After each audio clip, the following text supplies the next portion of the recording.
Alright, hello everyone. My name is Tyler Anderson, and today's video is going to be about the built environments for the working population. I wasn't originally going to post this video on YouTube, but I figured this type of information should be free for all people. So, let's just jump right into it. A quick introduction before I narrate. We're going to be discussing several things in this video. It's going to be population, which I mentioned before is the working age. It'll be the different environments, and there's a lot of inequities between suburban and rural geographic locations. Then we'll talk about transportation within these environments. And then lastly, we'll talk about constraints. So,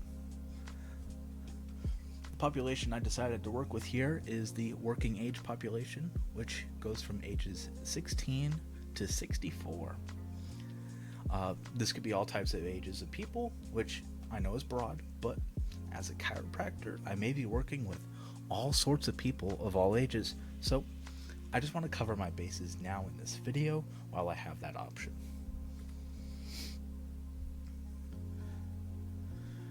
Next up are the different environments. Rural areas have the most inequities of all environments. Most rural areas are 10 minutes minimum away from any store, gym, and sometimes from other people in general. It's crazy. This could be problematic because many people exercise at a gym to get their physical activity.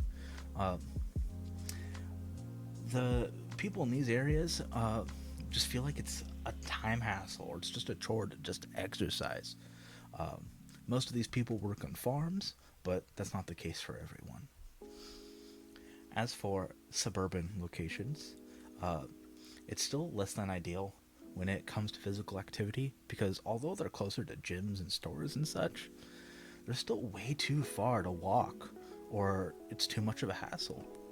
Same type of reasons apply here as rural locations, but more of that will be touched on in a bit.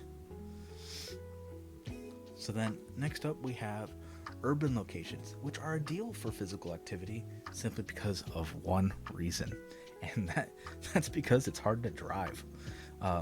Just like in the Walking Revolution video, which if you haven't seen that video, by the way, I definitely recommend it. I will link it down in the descriptions below, so check it out if you can. But in that Walking Revolution video, city development in areas like Manhattan forces people to walk nearly everywhere they go. Or at the very least, they have to walk to a taxi, a bus, or subway stations, which is a form of like lifestyle physical activity, which is the easiest way to get physical activity in your life. This can be applied to both occupational or household activities. Lifestyle physical activities include moving soda syrup boxes at Subway, or doing yard work at home, or parking further at the grocery store, or walking and biking to work. And so it's very optimal to be getting those types of exercises, and it's really easy to do it in those urban locations. So, which brings us to transportation. I touched up on this quite a bit in the last slide, but I want to go more in depth. Cars are by far the most easiest form of transportation, especially past that 1 mile margin, and it's used everywhere in nearly every environment. There's not much physical activity involved, and it can be frustrating with traffic, especially in those urban areas. There's also a lot more risk involved with cars. Auto accidents is actually the top leading cause of death for children and adolescents. So it's important to always understand the risks involved with transportation.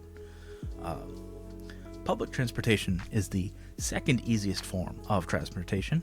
It's used often in places like San Francisco and New York, but there's apps like Uber and Lyft that don't shy away from being available in more places. You can easily add physical activity into this by walking to that train station or subway, or walk a few blocks before you get an Uber or taxi. And lastly, we have walking and biking. It's slow and inconvenient. That's just the truth. But Dr. Susan Handy claims that convincing people to walk or bike is simple when it's roughly within that 1 mile margin once again. And she also discussed that it's relatively safe in comparison to other forms of transportation. It also might be more fun and productive to do this with friends and family. Not only does that bring more people to do physical activity, but it also increases like the general safeness of individuals. Even a small increase of walking could help to substantially improve the health and quality of life for most people. Another issue revolving walking and biking is the urban planning and development. Both Dr. Susan Handy and that same Walking Revolution video discusses that the streets are lit and not so much those sidewalks. And because of that, it encourages people to drive and not so much walk.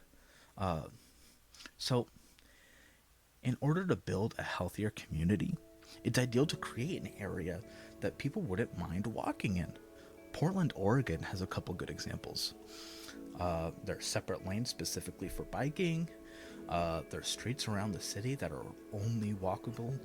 There's no cars allowed around there. And I think something like that should be expanded and be made more inviting to people, so that way they're encouraged to walk more often. All right. And last, we have those constraints. In the Walking Revolution video, which will be linked down below, they briefly communicate about how suburban development is becoming more similar to rural locations around the globe. This comparison is made by how suburban houses are getting further away from shopping districts, and how they are designed in kind of like that weird mazy fashion. Some suburban developments even have like a 10-minute drive minimum from stores or banks. This gives a reduced accessibility to gyms and schools or other places to exercise.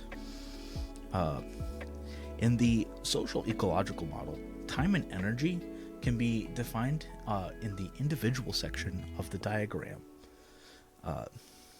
which is that final circle. Which is the final circle that once everything's been made clear for an individual, it's now up to them to make physical activity happen in their lives. So, assuming they're in a lively, healthy community with plenty of inviting places to walk and everything they need is nearby, they still need to make time and energy for those activities. This can also be tailored to the self-determination theory, where autonomy, relatedness, and competence help create motivation within that person, which helps create energy. So that's really all I have for you guys today. Here are a couple of my references today, and I'll also be linking those 2 videos down below. There's going to be 2 of them. One of them's a short video that's posted on YouTube. One of them's going to be a Vimeo link, which is going to be the full short film. And with that, thank you for watching.